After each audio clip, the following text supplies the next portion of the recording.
नमस्कार दोस्तों, हमारे YouTube channel study point first में आप सभी का स्वागत है।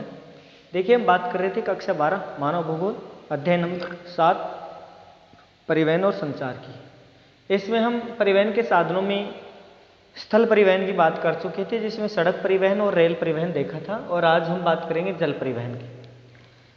देखिए, जल परिवहन की बात करें तो जल परिवहन परिवहन का वह साधन है जो जल के माध्यम से विभिन्न प्रकार के यात्रियों और वस्तुओं को एक स्थान से दूसरे स्थान तक पहुंचाता है। किसके माध्यम से पहुंचाता है? जल के माध्यम से। यहाँ पर जल के माध्यम से यहाँ कोई मार्ग बना हुआ नहीं होता, फिर भी उसके बावजूद भी यहाँ विभिन्न प्रकार के जलयान चलते हैं, और ये विभिन्न प्रकार के जो जलयान हैं यात्रियों और वस्तुओं को एक स्थान से दूसरे स्थान तक पहुंचाने का कार्य करते हैं, जो जल परिवहन कहलाता है।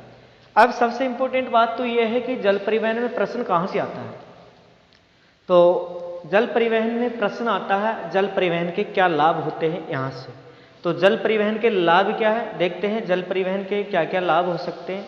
देखिए, जल परिवहन के लाभ, यह परिवहन का सबसे सस्ता साधन है।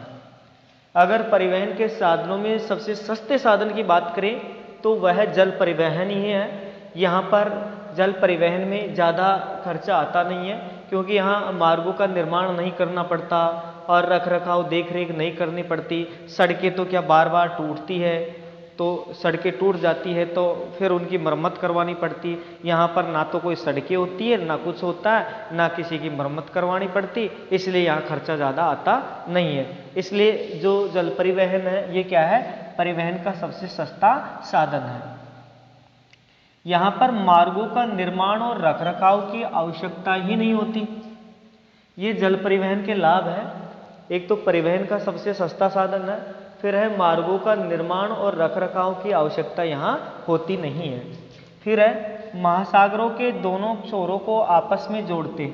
जल परिवहन महासागर के इधर और उधर दोनों ही छोरों को आपस में जोड़ते हैं। जैसे एक छोर यह है और दूसरा छोर यह है, आपस में जो ये महासागर, ये मान लीजिए क्या है, महासागर, तो जलयानों के माध्यम से एक छोर दूसरी छोर से जुड़ा हुआ है। यहाँ ये बंदरगाह होते हैं जहाँ पर विभिन्न प्रकार के जहाज आकर रुकते हैं, यात्रियों और माल को यहाँ से उठाते हैं, दूसरे स्थान पर दूसरे बंदरगाह तक पहुँचाते हैं। तो महासागरों को एक छोर से दूसरे छोर को से जोड़ने का कार्य करते हैं जल परिवहन। आगे है, इसमें ऊर्जा की लागत अपेक्षाकृत कम होती है। अन्य साधनों की बजाय इसमें ऊर्जा की लागत भी ज़्यादा नहीं होती। ये जल परिवहन के क्या है, लाभ। अगला लाभ है जल परिवहन का, समुद्री मार्गों और आंतरिक मार्गों के लिए ये उपयोगी होती है। भाई, जल परिवहन तो समुद्री मार्गों या आंतरिक मार्गों के लिए ही उपयोगी होंगे, तो ये भी एक लाभ है, क्योंकि समुद्र में और आंतरिक मार्ग का मतलब है नदियाँ झीलें जो हैं उन्हें आंतरिक मार्ग कहा जाता है। इनमें केवल जलयान ही चल सकते हैं, बाकी और साधन चल नहीं सकते। इसलिए समुद्री मार्ग और आंतरिक मार्ग होते हैं ना, ये बहुत उपयोगी है जल परिवहन के साधनों के लिए। जल परिवहन के लिए समुद्री मार्ग और आंतरिक मार्ग दोनों ही क्या है, उपयोगी है। अगला जल परिवहन का लाभ है, विश्व के समुद्री मार्गों द्वारा व्यापार करना आसान।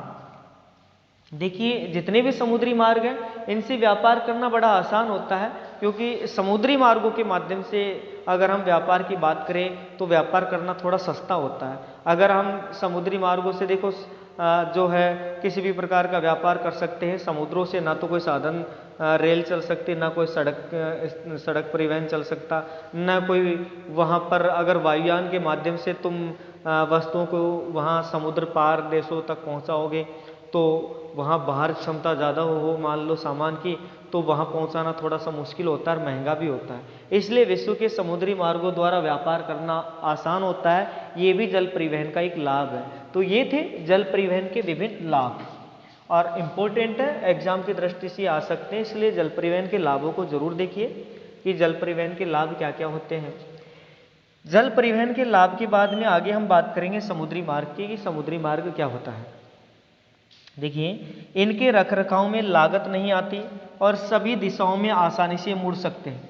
ना तो रखरखाव में कोई लागत आती है, ना कोई खर्चा वगैरह आता नहीं है, और आसानी से कहीं भी मुड़ सकता है। जैसे जहाज चल रहा है, इधर मोड़ लो या उधर मोड़ लो, क्योंकि सड़कें होती नहीं है, कहीं पर भी किसी भी तरह से इन्हें तुम मोड़ सकते हो। यह मार्ग स्थल और वायु मार्ग की अपेक्षा क्या होता है, सस्ता होता है। समुद्री मार्ग सस्ता तो होता ही है, वायु मार्ग और स्थल मार्ग की अपेक्षा बहुत सस्ता पड़ता है समुद्री मार्ग। एक है भूमध्य सागरीय समुद्री मार्ग। ये भूमध्य सागरीय समुद्री मार्ग है ना, ये प्राचीन विश्व के हृदय स्थल कहा जाता है। तो प्राचीन विश्व का हृदय स्थल भूमध्य सागरीय समुद्री मार्ग को कहा जाता है, जो विभिन्न देशों से गुजरता है। देखो, भूमध्य सागरीय समुद्री मार्ग विश्व के हृदय स्थल कहे जाने वाले क्षेत्रों से गुजरता है। कोलंबो, सिंगापुर और भी विभिन्न प्रकार के यहाँ जो है देश आते हैं, वहाँ इन देशों में विभिन्न प्रकार के राज्य वगैरह आते हैं जहाँ से ये गुजरता है भूमध्य सागरीय समुद्री मार्ग। तो विश्व का हृदय स्थल कहे जाने वाले मार्ग से कौन सा समुद्री मार्ग गुजरता है, भूमध्य सागरीय समुद्री मार्ग। तो ये भूमध्य सागरीय समुद्री मार्ग था जो विश्व के हृदय स्थल कहे जाने वाले क्षेत्रों से गुजरता था। ये हुई बात जल परिवहन के लाभ और समुद्री मार्ग की। आगे हम जल परिवहन के जो लाभ है इनकी बात तो कर चुके हैं, लेकिन जल परिवहन के लाभ के बाद में समुद्री मार्गों की बात करेंगे। विभिन्न प्रकार के समुद्री मार्ग है, कौन कौन से समुद्री मार्ग हैं, वैसे सभी समुद्री मार्गों की बात करेंगे नहीं, जो इंपॉर्टेंट होंगे उन्हीं समुद्री मार्गों की बात करेंगे। अगर तुमको सारे समुद्री मार्ग डिटेल से देखना है तो हमारे टेलीग्राम चैनल पर जाना, स्टडी पॉइंट फर्स्ट पर। वहाँ पर पूरी की पूरी PDF डाली गई है, संपूर्ण मानव भूगोल जो कक्षा 12 जो ये पुस्तक है उसकी नोट्सों की PDF डाली हुई है। वहाँ पर जाकर के तुम इनको डिटेल से पढ़ सकते हैं। और टेलीग्राम चैनल का लिंक मिलेगा, हमारे यूट्यूब के जो वीडियो है उसका जो डिस्क्रिप्शन बॉक्स है, उस डिस्क्रिप्शन बॉक्स में जो है टेलीग्राम का लिंक है, वहाँ जाकर के टेलीग्राम लिंक को तुम ज्वाइन कर सकते हो। और आगे हम जल परिवहन के लाभ और समुद्री मार्ग के बाद में अगले वीडियो की बात करेंगे हम। लेकिन अगले वीडियो की बात करने से पहले छोटी सी रिक्वेस्ट है कि यदि आपने अभी तक हमारा YouTube channel study point first join नहीं किया है, इसको सब्सक्राइब नहीं किया है, तो सब्सक्राइब कर लीजिए। और हाँ, बेल आइकन जो घंटी का निशान है उसे दबाना न भूलें, ताकि आने वाले हर वीडियो का नोटिफिकेशन सबसे पहले आप तक पहुँचे। तो चलो मिलते हैं अगले वीडियो में, तब तक के लिए जय हिंद, जय भारत।